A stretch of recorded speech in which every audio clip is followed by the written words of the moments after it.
beaucoup en transport en commun. Donc chaque jour, à peu près 6,3 millions de voyages en transport en commun chaque jour. On a quand même un bon système de transport en commun. Les gens se déplacent dans tous les quartiers de Singapour. Aucun problème. Et pendant donc les jours fériés, la veille des jours fériés, les transports en commun, souvent ils sont en service jusqu'à très tard. Au lieu d'arrêter les services à minuit, peut-être qu'ils peuvent avoir les services encore jusqu'à 1h, 2h du matin. Ça dépend des situations. On ne fait pas la grève ici. Alors nous sommes déjà dans le quartier de Jardin Botanique. Ce quartier-là, c'était un quartier d'agriculture. Dans le passé, il y avait beaucoup d'élevage, beaucoup d'agriculture dans Singapour, jusqu'à 1980. À partir de 1980, on a commencé à supprimer les élevages de cochons, de poulailles, de canards. Et puis on a transformé tous ces terrains-là dans les zones industrielles.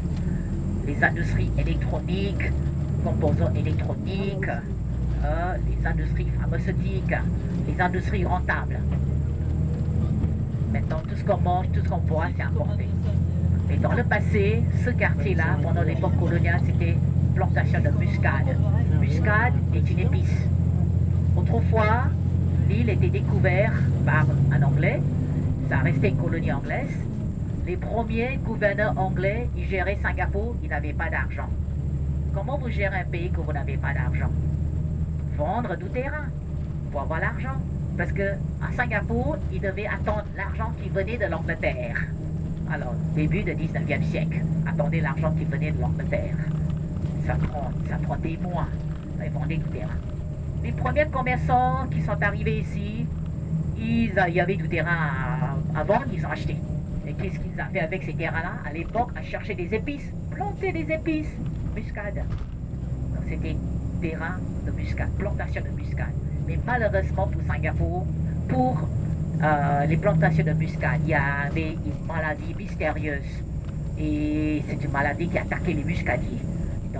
Dans une seule année, 1857, tous les muscadiers dans toutes les plantations de Singapour sont effacés de Singapour. Il n'y a plus d'arbres muscadiers. Cette plantation-là abandonnée.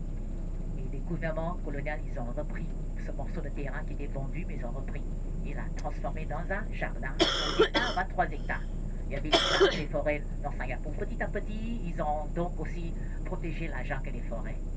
Et quand on était indépendant en 1965, on a aussi continué à penser à beaucoup d'espaces verts.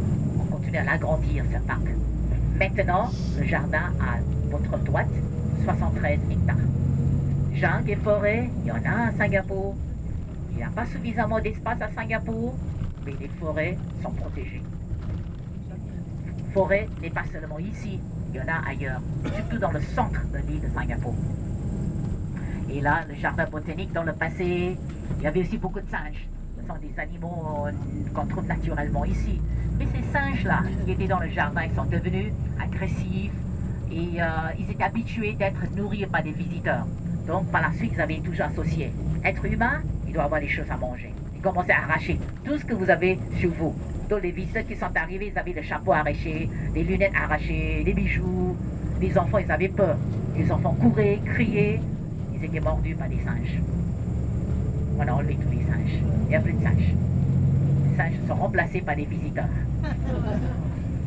On va dans le jardin botanique, on ne peut pas tout visiter. On va au jardin des orchidées. Hein? Et donc, je vais vous donner les tickets.